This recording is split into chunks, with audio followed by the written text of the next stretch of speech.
औकाफ इस्लामिया जम्मू कश्मीर के पास कितनी ज़मीन है, उस ज़मीन के ऊपर कौन लोग काबिज़ हैं। स्ट्रेट लाइन के माध्यम से हम लोगों ने कोशिश की कि जानें किन लोगों के पास औकाफ इस्लामिया की ज़मीन का कब्ज़ा है। ये डॉक्यूमेंट्स जो मेरे पास हैं ये औकाफ इस्लामिया जम्मू कश्मीर के कागज़ात हैं। ये तमाम इन्फॉर्मेशन औकाफ इस्लामिया के एडमिनिस्ट्रेटर्स ने और औकाफ इस्लामिया के साथ काम करने वाले लोगों ने बनाई है। ये इन्फॉर्मेशन सरकार के पास भी है और ये इन्फॉर्मेशन हम आपके साथ शेयर करने जा रहे हैं। जम्मू कश्मीर में जम्मू संभाग में जम्मू प्रोविंस में एजुकेशन डिपार्टमेंट के पास 307 कनाल 12 मरले ज़मीन औकाफ इस्लामिया की है। रूरल डेवलपमेंट डिपार्टमेंट के पास 103 कनाल 15 मरले ज़मीन औकाफ इस्लामिया की है। जम्मू कश्मीर बैंक के पास 46 कनाल 14 मरले ज़मीन औकाफ इस्लामिया की है। PHE डिपार्टमेंट के पास 61 कनाल 14 मरले ज़मीन औकाफ इस्लामिया की है। इवैक्यू डिपार्टमेंट के पास 190 कनाल 13 मरले ज़मीन औकाफ इस्लामिया की है। हेल्थ विभाग के पास 1 कनाल ज़मीन हेल्थ विभाग के पास भी औकाफ इस्लामिया की है। पुलिस 197 कनाल 15 मरले के ऊपर औकाफ इस्लामिया की ज़मीन के ऊपर काबिज़ है। लोकल बॉडीज़ 5 कनाल 1 मरले के ऊपर काबिज़ हैं।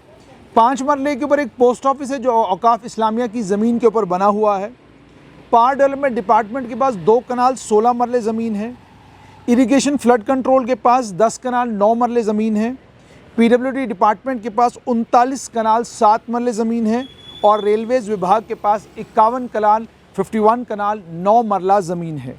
यानी कुल मिलाकर अगर आप देखेंगे तो जम्मू कश्मीर का कोई भी ऐसा विभाग नहीं है, कोई भी ऐसा डिपार्टमेंट नहीं है जो डिपार्टमेंट औकाफ इस्लामिया की ज़मीन के ऊपर काबिज़ नहीं है। लेकिन मैं और आप पत्रकार के तौर पर जब भी खबर बनाते हैं और वो खबर जिस खबर से हमें इंटरनेशनल लेवल पर प्रोमिनेंस मिले, लोग हमारी सहाफ़त के चर्चे करें, लोग ये कहें कि क्या बात है, क्या कमाल की सहाफ़त आपने की, आपने कह दिया है और किसी ने ये पहले कहा ही नहीं, वो होता है कि डिफेंस और आर्मी के पास 2539 कनाल 14 मरले ज़मीन है।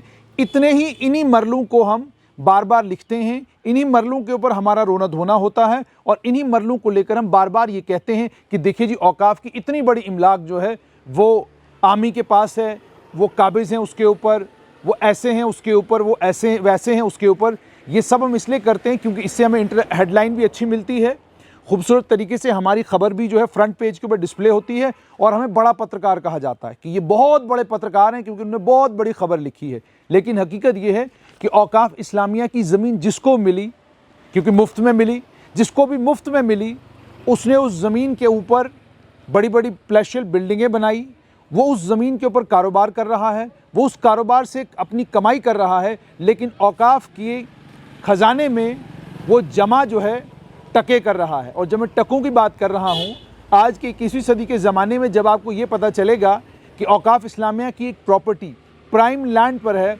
और उस प्राइम लैंड पर औकाफ इस्लामिया की प्रॉपर्टी का किराया 800 रुपये है, तो आपका दिल गदगद हो जाएगा कि अगर ये प्रॉपर्टी मुझे मिल जाए तो मज़ा आ जाए। एक तो प्राइम लोकेशन, करोड़ों रुपया मैं महीने का कमाऊंगा और 800 रुपया मुझे उस डिपार्टमेंट को किराया देना है जिस डिपार्टमेंट की ये ज़मीन है, जिस डिपार्टमेंट की ये दुकान है, जिस डिपार्टमेंट की ये बिल्डिंग है। ये हकीकत है और ये जो सारे डॉक्यूमेंट्स मेरे पास हैं, इन डॉक्यूमेंट्स में तमाम तफसीलात मौजूद हैं कि कहाँ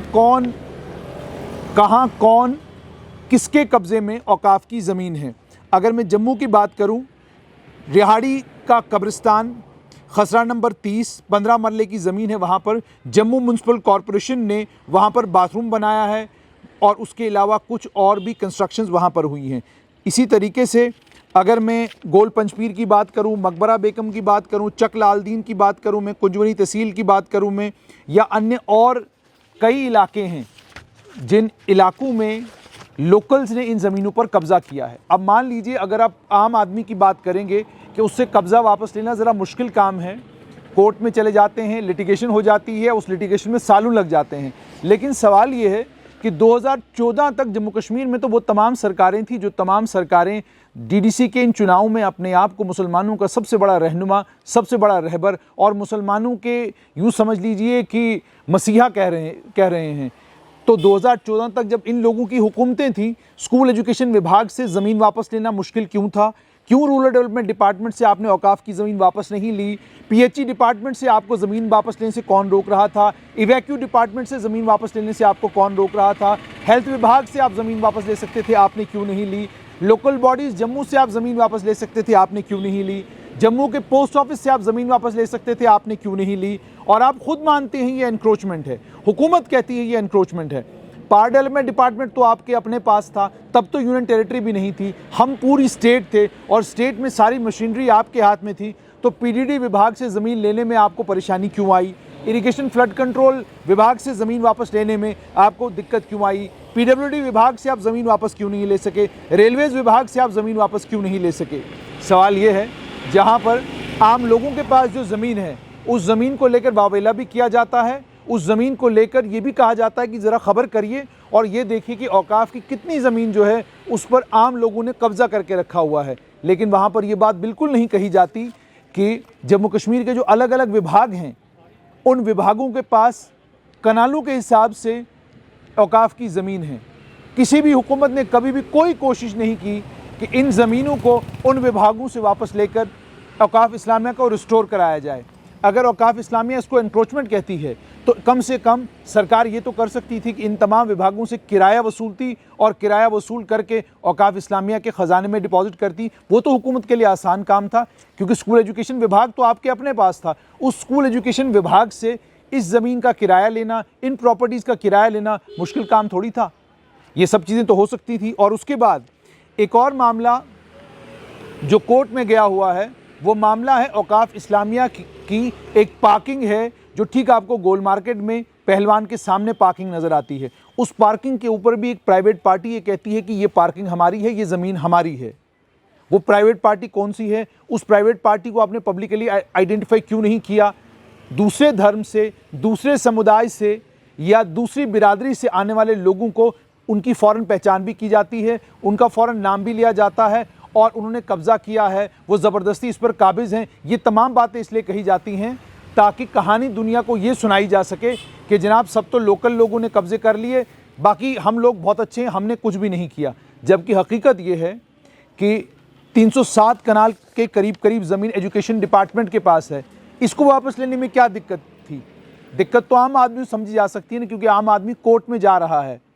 जो विभाग आपके पास थे आपने कभी उन विभागों से भी ज़मीन वापस नहीं ली, कभी इंश्योर नहीं किया कि इन जितनी भी ये प्रॉपर्टीज़, इन प्रॉपर्टी से कम किराए ही इतने वसूले जाएं जिनसे औकाफ के ख़जाने को अमीर किया जा सकता था। लेकिन ये सब काम आपने नहीं किए, क्योंकि ना तो आपको ये पॉलिटिकली सूट करते थे और ना ही आप कभी सीरियस थे कि औकाफ को जम्मू कश्मीर का एक वाइब्रेंट डिपार्टमेंट बनाया जाए, औकाफ के ज़रिए औकाफ के पास जितनी भी प्रॉपर्टीज़ हैं उनका सही इस्तेमाल किया जाए और मिसाल कायम की जाए SMVDU वाली, या वहाँ जो हेल्थ रिसर्च सेंटर बन रहा है, या वहाँ जो कैंसर रिसर्च सेंटर या और भी बहुत सारी चीज़ें बन रही हैं, वो तमाम चीज़ें भी बनाई जाएं।